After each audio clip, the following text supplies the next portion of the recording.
माफ़ करना और शांत रहना सीखिए, ऐसी ताकत बन जाओगे कि पहाड़ भी रास्ता देंगे।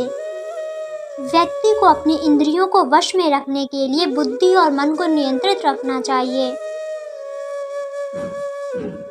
जो होने वाला है वो होकर ही रहता है और जो नहीं होने वाला है वह कभी नहीं होता। ऐसा निश्चय जिनकी बुद्धि में होता है उन्हें चिंता कभी नहीं सताती है।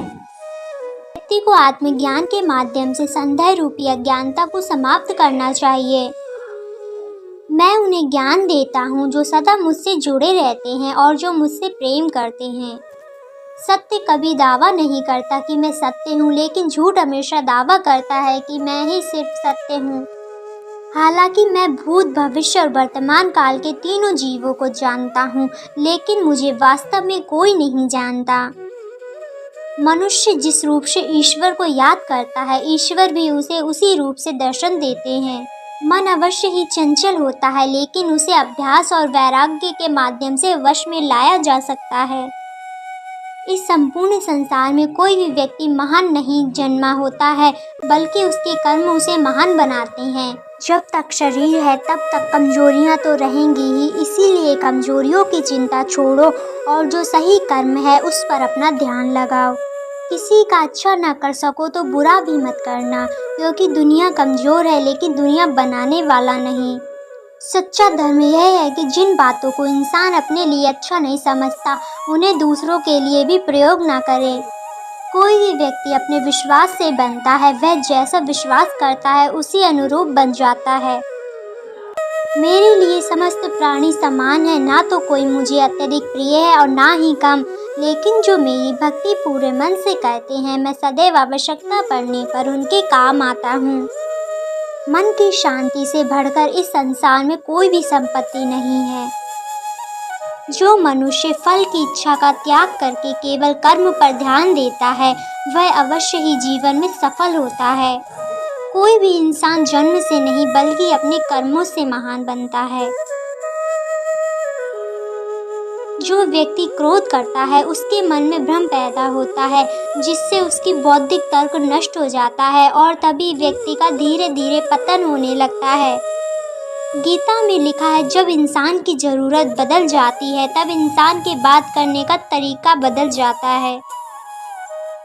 इस संपूर्ण संसार में आपकी कीर्ति मृत्यु से भी अधिक खराब होती है। जीवन में सफलता का ताला दो चाबियों से खुलता है, एक कठिन परिश्रम, दूसरा दृढ़ संकल्प। जो मन को नियंत्रित नहीं करते उनके लिए वह शत्रु के समान कार्य करता है। कठिन परिश्रम से बचने के लिए व्यक्ति को भाग्य और ईश्वर की इच्छा जैसे बहानों के बजाय चुनौतियों का सामना करना चाहिए। गीता में कहा गया है, कोई भी अपने कर्म से भाग नहीं सकता, कर्म का फल तो भुगतना ही पड़ता है।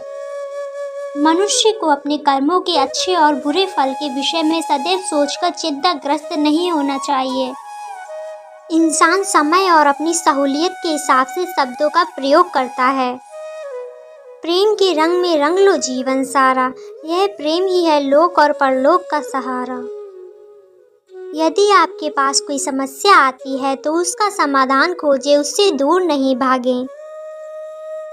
यह दुनिया एक पाठशाला है और ईश्वर इसके गुरु है। वह कठिन परीक्षा केवल काबिल व्यक्ति की ही लेते हैं।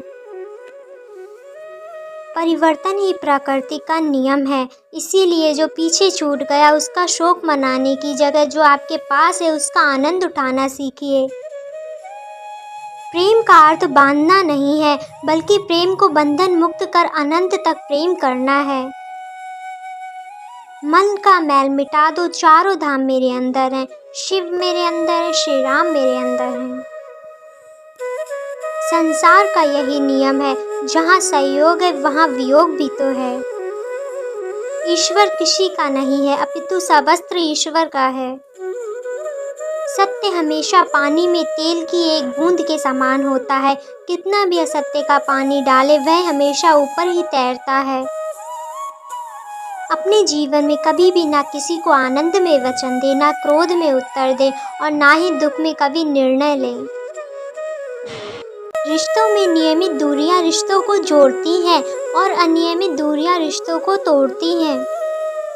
उस इंसान का मंजिल से भटक जाना तय है जिसकी संगत में नकारात्मक लोग रहते हैं।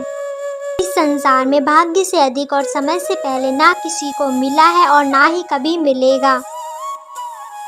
इस दुनिया में सब कुछ खोने योग्य है, केवल ज्ञान पाने योग्य है।